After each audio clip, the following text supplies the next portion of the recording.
سڵاو بەڕێزان، ئەمڕۆ باس لە فیلمی هەرە چاوەڕوانکراوی کوردی 09 دەکەین. هەروەها شیکردنەوەیەک بۆ یەکەم ترێلەری فیلمەکە دەکەین. بەر لەوەی دەست بە ڤیدیۆکە بکەم بیرتان نەچێت کە سەبسکرایبی کەناڵی ئوسام ئەحمەد لە یوتیوب بکەن تا بابەتی زیاتر لەبارەی فیلمە ناوخۆیەکان و فیلمە بیانیەکان ببینن، لا پێداچوونەوە و شیکردنەوەی فیلم و هەروەها هەر بابەتێکی تر تایبەت بە فیلم و زنجیرە. ئێستاش با باس لە فیلمی 09 بکەین. لە 29 سپتێمبەری ساڵی 2019 کۆمپانیای کام پرۆدەکشن کە بەرهەمهێنەری ئەم فیلمەیە بە سپۆنسەری میدیای هەریەکە لە ڕوودا و هەروەها کورتسات لەگەڵ گروپی کۆمپانیاکانی قەیوان لە ڕێی کۆنگرەیەکی ڕۆژنامەوانیەوە هەڵسان بە ڕاگەیاندنی فیلمەکە. لە کۆنگرە ڕۆژنامەوانیەکە بەڕێز قوبات تاڵبانی لەگەڵ چەند لایەنێکی سیاسی و ڕۆشنبیری کورد ئامادە بوون. لە کۆنگرە ڕۆژنامەوانیەکە پشتڕاستکرایەوە کە فیلمەکە دەبێت بە یەکەم فیلمی کوردی هەست بزوێن و نهێنی ئامێز و تاوانکاری. درێژی فیلمەکە 93 خولەکە و 450,000 دۆلاری تێچووە. قەرار بوو فیلمەکە مانگی 5 ئەم ساڵ پەخش بکرێت کە ساڵی 2020 بەڵام بەهۆی ئەو بارودۆخەی کە ئێستا جیهان تێکەوتووە بەهۆی ڤایرۆسی کۆڕۆنا کاتەکەی دواخرا بۆ کاتێکی نادیار، بەڵام ئەگەر بارودۆخەکە خۆش بێت پێدەچێت لە مانگی نۆ پەخش بکرێت. ئەمەش بە پێی وتەی دەرهێنەر کە لە چاوپێکەوتنێک لەگەڵ تۆڕی میدیای ڕوودا و ڕایگەیاند. هەر لە هەمان کۆنگرە ڕۆژنامەوانیەکە ڕاگەیاندرا کە ستافی فیلمەکە بە تەواوی کورد بوون، واتە ئەو ئەکتەرانێک کە بەشداریان لە فیلمەکە دەکرد گشتیان کورد بوون و زۆربەی ئەوانەش کە لە پرۆدەکشنی فیلمەکە کاریان دەکرد کورد بوون. ئەمەش بە مەبەستی گرنگیدان و پەرەپێدانی هونەری کوردی هەروەها هاندانی کورد تاکو زیاتر بەشداری بکەن لە فیلمە کوردیەکان. دروستکردن و بەرهەمهێنانی ئەم فیلمە دوای بەرهەمهێنانی فیلمێکی تری سەرکەوتوو دێت کە ئەویش پەیکەری دڵ بوو کە لە 5 مانگی 6 2019 بڵاو کرایەوە.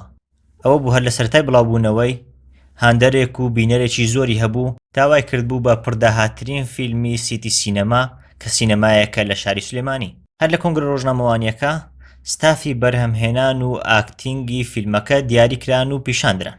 دەرهێنەر و پرۆدیوسەری فیلمەکە بریتیا لە بەختیار فەتاح، هەروەها دیۆپی فیلمەکەش لەلایەن سامان جەلالەوە کراوە.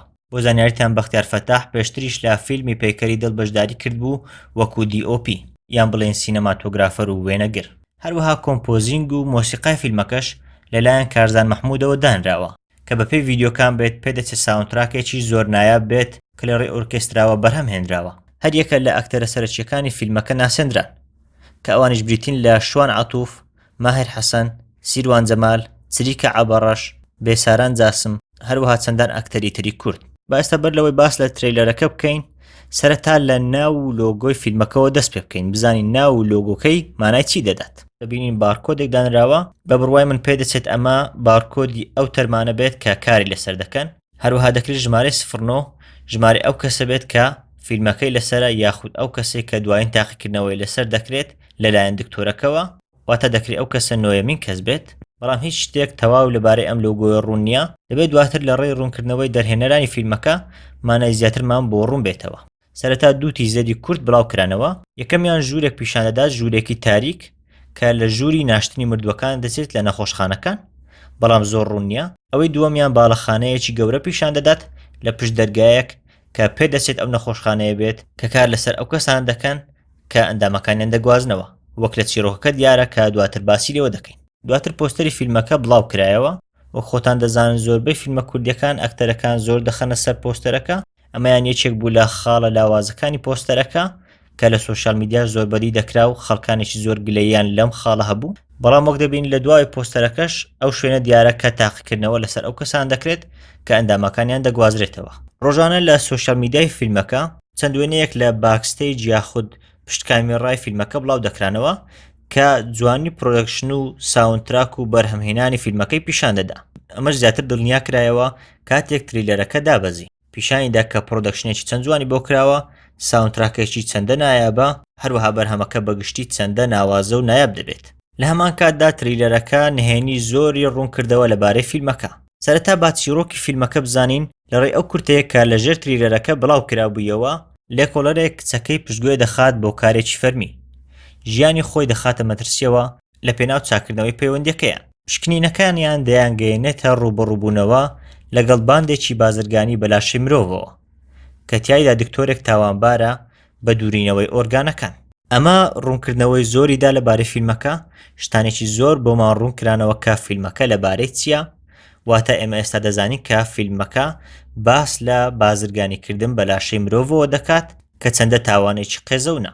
با ئێستا سات بە ساتی ترێلەرەکەشی بکەینەوە و پێشبینیەکان بخەینە ڕوو. بەلەمێک دەبینیم بە تەنیا لە ناوەڕاستی ڕووبار یاخود دەریا.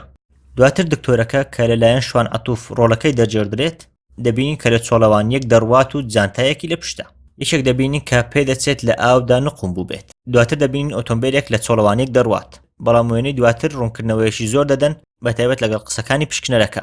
پشکنەرەکە دەبینین کە لەلایەن ماهر حەسەنەوە ڕۆڵی دەجێڕدرێت بەسەر لاشەیەکەوەیە کە لە ڕووبار دەرهێنراوە دەبینین کە گورچیلەکانی دەرهاتوو. ئەمەش پێدەچێت هەمان ئەو لاشەیە بێت کە ژێر ئاو کەوتبوو کە لەناو بەلەمەکە فڕێدراوە لەلایەن دکتۆرەکەوە. لێکۆڵینەوە لە مردووەکان دەست پێ دەکات پێدەچێت لێکۆڵینەوەیەکی جددی و زەحمەت بێت. لێکۆڵەرەکە دەبینین قسە لەگەڵ کچەکەی دەکات کاتێک کچەکەی پێی دەڵێت ئاخۆ چووە بۆ سەر گۆڕی دایکی، بەڵام دیارە وەڵامی لێکۆڵەرەکە نەخێرە. ناخۆشی دەکەوێتە نێوان خۆی و کچەکەی. بۆردی لێکۆڵینەوەکە دەبینین کە چەندە بە شێوازێکی پرۆفشناڵانە کراوە، هەروەها شوێنی دۆزینەوەی تەرمەکان دیاری کراوە کە ئێمە تا ئێستا نازانین شوێنەکە کوێیە، هەروەها وێنەی تەرمەکانی شتێدراوە کە دۆزراونەتەوە و گورچیلەکانیان دەرهاتووە. دکتۆرەکە بەجلی مەلەوانی دەبینین کە لە ئاوەکە هاتوۆتە دەرەوە و ماندووە، هەروەها جانتاکەشی هەر پێیە. دەکرێت لە ئەم جانتایە ئۆرگانەکان و ئەندامی مرۆڤ هەبن. هەمان دکتۆر دەبینین لەگەڵ قوتابیەکانی لێکۆڵینەوە لەسەر لاشەیەک دەکەن. دواتر دەبینین قوتابیەک پەیوەندی لەگەڵ دکتۆرەکە دروست دەکات. لێکۆڵەرەکە دەچێتە لای دکتۆرەکە و پێی دەڵێت کە قوتابیەکی ئەو ون بووە. هەرچەندە دیار نییە کە ئەمە سەرەتای فیلمەکەیە یاخود کۆتاییەکانی فیلمەکە، بەڵام پێی دەچێتە ڕێک دوای ئەو ساتە بێت کە یەکەم قوتابی ون دەبێت، واتە ئەو ساتەی تازە لێکۆڵەرەکە دەست بە لێکۆڵینەوە لە کەیسەکان دەکات.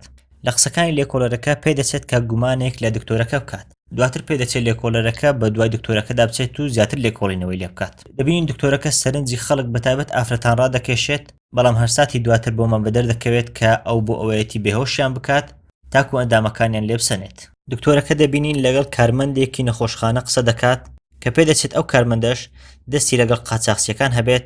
پێی دەچێت ئەمە ئەو ساتە بێت کە قاچاقچیەکان تا ئاستێک ئاشکرا بوون، بۆیە جۆری ترسێک هەم لە لای قاچاقچیەکان هەم لە لای دکتۆرەکە پەیدا بووە، دەترسن لەوەی کە تاوانەکانیان ئاشکرا بکرێت. لێکۆڵەرەکە بەردەوامە لە لێکۆڵینەوەکەی. دواتر سینێک و وێنەیەک دەبینی کە لەسەرەوەی شارگیراوە کە بەڕاستی وێنەیەکی زۆر نایاب و سینەمای ڕاقیە، بەتایبەت بۆ سینەمای کوردی پێم وابێ شتێکی زۆر ناوازە و زۆر جوانە.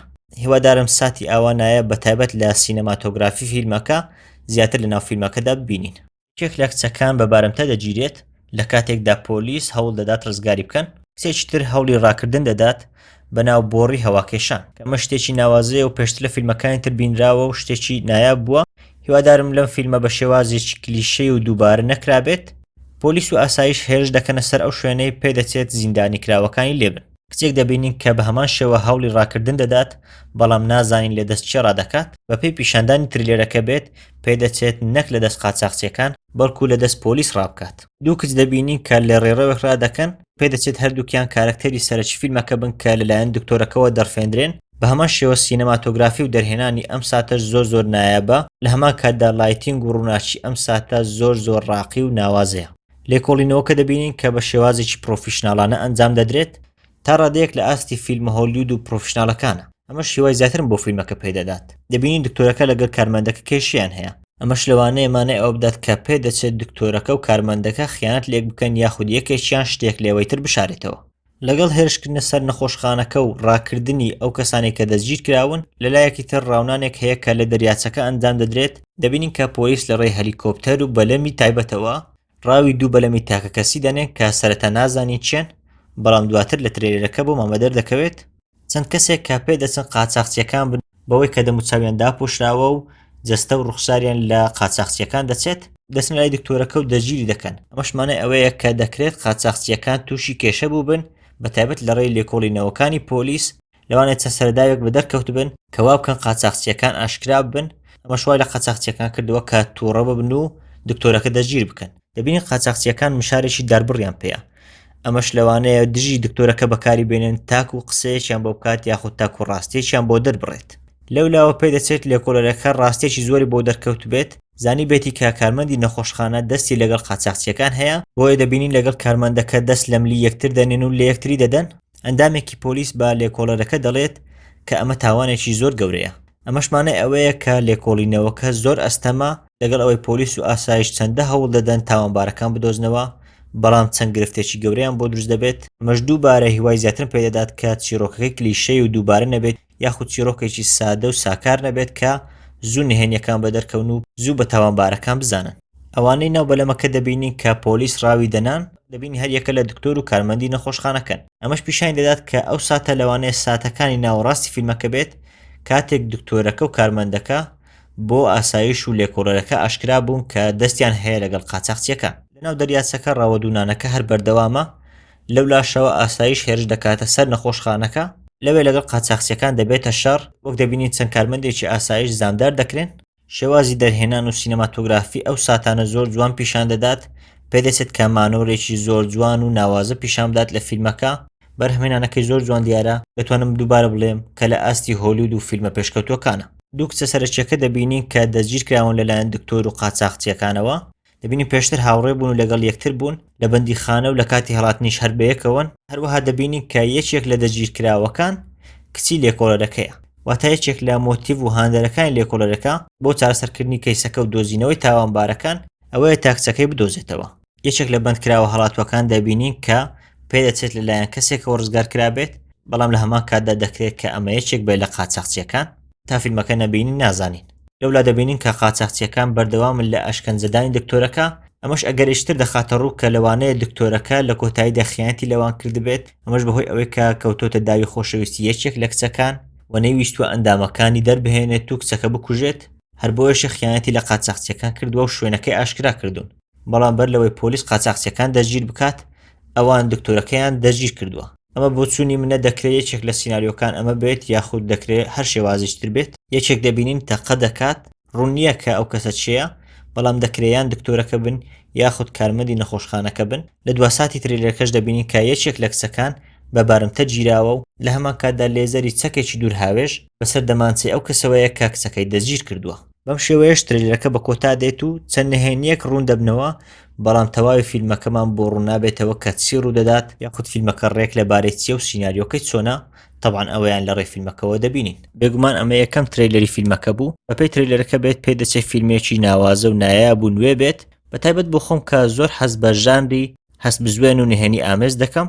لە هەمان کاتدا پرۆدەکشنی فیلمەکەش پێدەچێت زۆر ناوازە و نایاب بێت، بەتایبەت کە کام پرۆدەکشن فیلمەکەی تریشیان پەیکەری دڵ بە هەمان شێوە ناوازە بوو لە ڕووی پرۆدەکشن و دەرهێنان و ساوندتراک و هەر بابەتێشتری تایبەت بە فیلمەکە. بۆیە بێگومان بەپەرۆشم کە فیلمەکە ببینم کاتێک لە سینەماکان پەخش دەکرێت.